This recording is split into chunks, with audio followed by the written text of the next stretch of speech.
Sportsystem.com. You were so excited and ready for your last fight against Anderson. Didn't turn out the way you wanted to, obviously. Can you talk about putting that fight behind you and preparing to move on?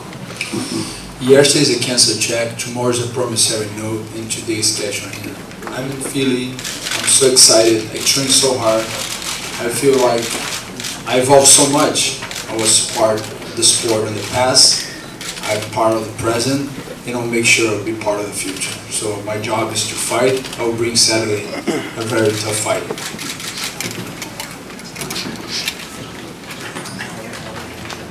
Vitor, Wagner Vargas, Correio Brasilense, Brasil. Do you think beating Akiyama guarantees you a ticket to another title shot? The question was if I beat Akiyama, if I could win the tickets to fight for the title. So I think in the present, the future belongs to Dana and Joe Silva, and my present is now. I have to overcome Akiyama. So that's the only things on my mind right now. Hey Dana, notice that you've been doing a really good job of doing old school, new school every event, and it's really refreshing for the old school guys that have been watching since the beginning of UFC. This is new talent coming up, plus the superstar legends from the past. Is this something that you're trying to do every time? It seems like you're getting some really great old school guys and then bringing other talent right up behind it. Not really. The old school guys are still around, so the new guys got to beat them. But when you look at the old guard, the only two that are still around really are Tito, and then Matt Hughes is going to fight here soon. The rest are all starting to retire. And Vitor, yeah. I keep forgetting how long Vitor's been around. That's true. Vitor's here too. Yeah, true. Sorry, Vitor. I just don't think of you as old as Tito.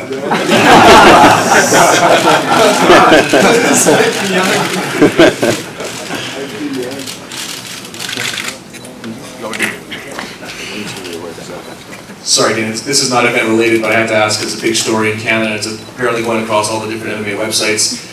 Your good buddy there, Chad Ochocinco, and Tito, you've seen some stuff with him on Twitter.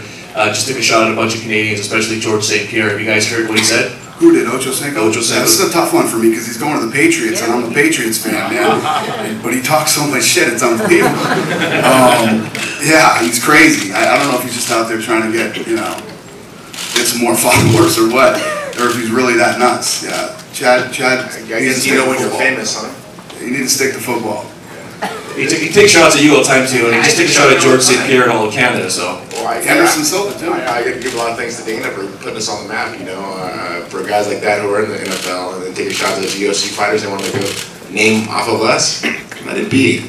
Until he steps in the cage with us, or even my gym at Punishment Training Center. Let's see how big his mouth is then. And Rory, not sure if you heard, but he did take a shot at George St. Pierre, saying there's no way he could lose to a Canadian. You trained with George. Any thoughts on that? I don't really know Chad Ochocinco, but I know he beat up that hockey player, George LaRock, in the gym. So I don't know. He's already taken one professional athlete down. What did he do? He wrestled George LaRock. Oh, really? Yeah. GSP did. GSP did. Oh, okay. GSP did? Yeah. Gotcha.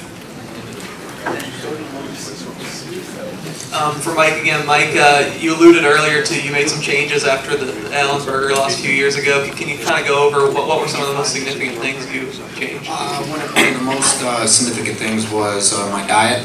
I brought on Mike Dolce with Dolce Diet, and that changed a lot of things for me, and also mentally.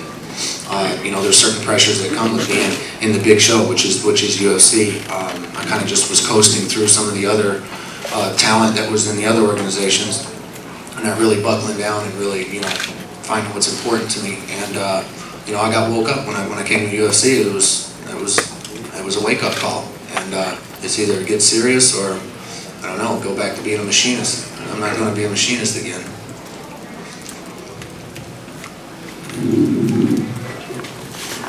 Vitor, can you tell me how many fighters have you fought with the style of Mr. Akiyama?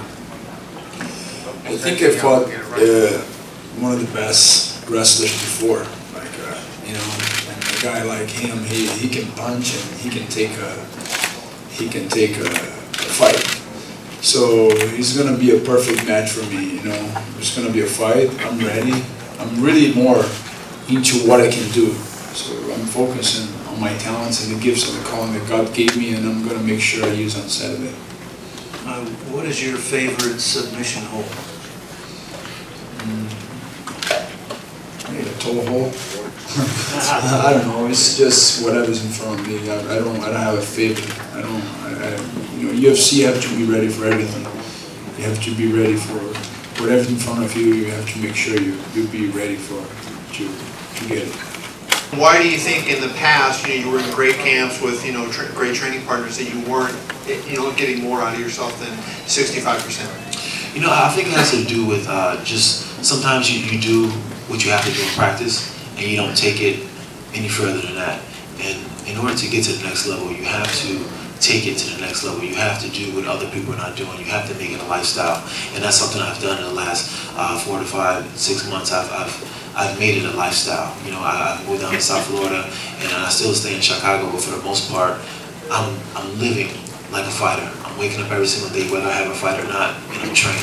And that's something that I didn't do before. It was something that I've never done before in my whole career. So living the life of a fighter is something new to me, but at the same time, it's helped me become a lot better than I was in any other camp, and coming into this fight feeling more confident than I've ever been in my life. Then, when you called Tito, did you have any doubts in your mind that he would accept the fight? Yeah, I had absolute doubt that he wouldn't accept the fight. Tito and I have been in business for a long time, pre-UFC, and I didn't think he'd take it, but why not call? And when I was talking earlier about how popular he is and how everybody's behind him, I think that was one of the big things too. I think another, on top of him pulling off the upset over Bader, Tito jumping in on such short notice and taking this fight gained him a lot more fans too. I think people really respect him. Bader, this card has gotten a lot of, these 3 fights have gotten a lot of good mention here today. I'd like you to also, if you could, talk about maybe an undercard match, either on the pay-per-view, the Spike, or the Facebook, that you just want to tell the fans, listen, don't miss this fight, because something you're really looking forward to. Yeah, both the Spike prelims are very good. Gustafsson and Hamill, and Ronnie Yaya and Chad Mendes are both great fights. And one of the things I said, Nam fan of Mike Brown, there's a lot of great fights on the card. Joe Silva, as I said earlier, is the best matchmaker in combat sports, and one of the things that we've tried to do for the fans in putting together these Facebook prelims and the Spike fights and then the pay-per-views, so that the cards are so deep and so good so that everybody can see every fight. I know how bad it used to suck for the fighters when, we'd have, 5 fights on the main card, and you had all these other guys, great fights happening on the undercards that people weren't able to see unless they bought tickets. So, Facebook, Spike TV, you can watch all the fights. We'll do one more question. Anybody got one more? Yes, sir. Dana, Evans and Ortiz, does the winner get a title shot? Rashad Evans is the #1 ranked light heavyweight in the world, has been. And like I said, he's had a string of bad luck. He's supposed to get the title shot a couple times now. He is the guy, if he wins on Saturday night, he absolutely gets a shot at the title. Realistically, depending on how you look at rankings and how guys should be ranked, Tito Ortiz just beat, the #7 guy in the world at light heavyweight. Where does that rank Tito? It depends on, people's opinions. Does it rank Tito #10? Does it rank him 11? Where is Tito in the rankings? But I think if Tito should win on Saturday night, he's probably got 1 or 2 more guys he's got to knock off before he gets a title shot. We'll see. We'll see how it goes. I'll tell you what, if Tito goes in and beats Rashad Evans Saturday night like he did Ryan Bader, it'd be pretty tough to deny that Tito's not one of the top 4 guys in the world. All right, we're going to pull this podium out of here, and I'll square these guys off for photo ops.